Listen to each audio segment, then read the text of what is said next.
Just finished watching The King on Netflix, and if you like Game of Thrones, I think you would enjoy The King. If you haven't seen it, we'll play the trailer right now.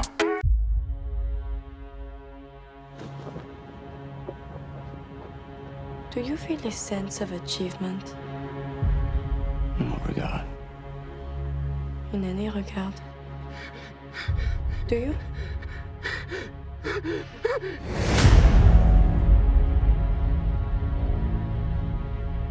A new chapter of my life has begun. Already I can feel the weight of this crown I wear. I've been forced to rely upon the counsel of men whose loyalty I question every waking moment. I need men around me I can trust. I'm here because you are my friend. King has no friends. King has only followers and foe.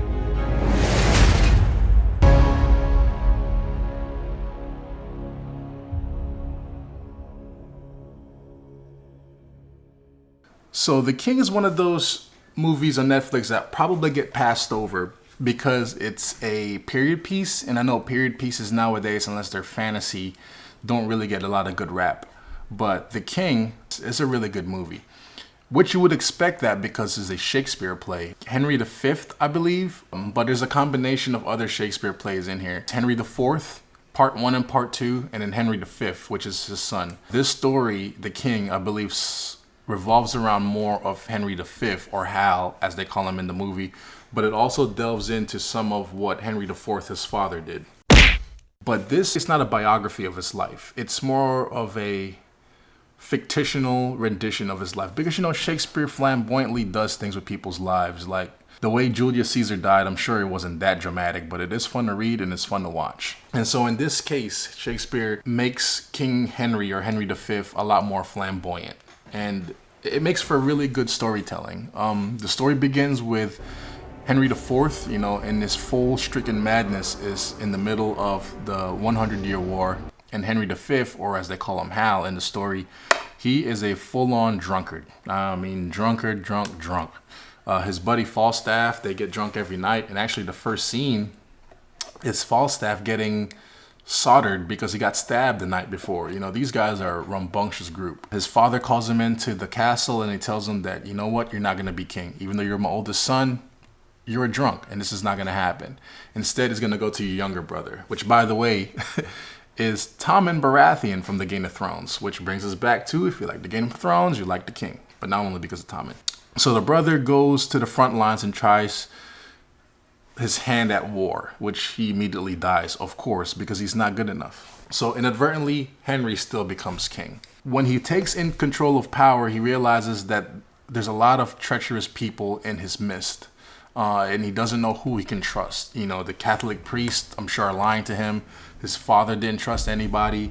Someone killed his brother, or at least someone sent his brother into war and got him killed. And the only person he can really trust is Falstaff, which is his best friend. I've been forced to rely upon the counsel of men whose loyalty I question every waking moment.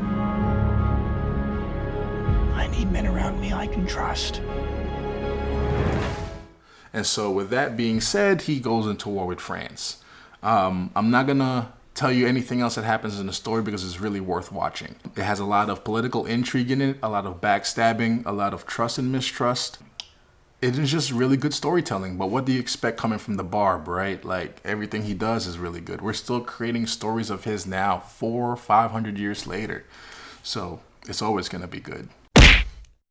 In terms of direction, I think the director of this film is David Michôd, but I've only seen really one of his other films, which is The Rover.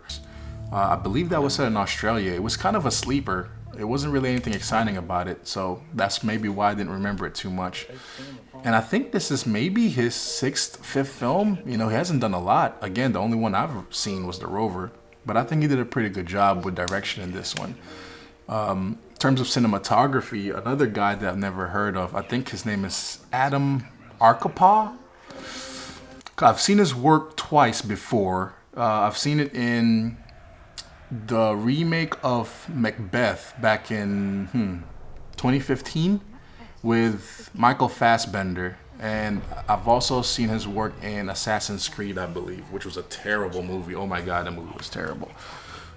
Also with Michael Fassbender. The cinematography on that was pretty good, and I can see how he's the principal photographer of this one. It is pretty dark, it's pretty oily looking. A lot of the scenes seems like it's kind of covered in darkness, but it gets the point across. It gets the grittiness of the time, and how everything kind of felt. You know, it's just dirty and nothing was really upkept. Everything was in the mud. And it came across as that, and I think it did a good job. Even the knights, the armors of the knights, he put light on it where it didn't come across as too shiny or staged. You know, like I feel like he used as much natural lighting in this film as possible and kind of opted out of artificial lighting. In terms of acting, okay, this is where the movie really comes into play. Acting is what captivated me. Like most Shakespeare stories, if the acting's terrible, the story's gonna be bad. A good example of that is Hamlet with Ethan Hawke. Enough said. So the king himself is played by Timothée Chalamet. Never heard of this guy. This is the first time I've seen him. Though I heard he is playing the love interest of Joe in The Little Women, which is coming out Christmas. Robert Pattinson pops up as the Dauphin, which is the King of France's son, and he plays that role spectacularly. I mean, no, your balls must be big, no? Giant balls. Giant balls with a tiny cock.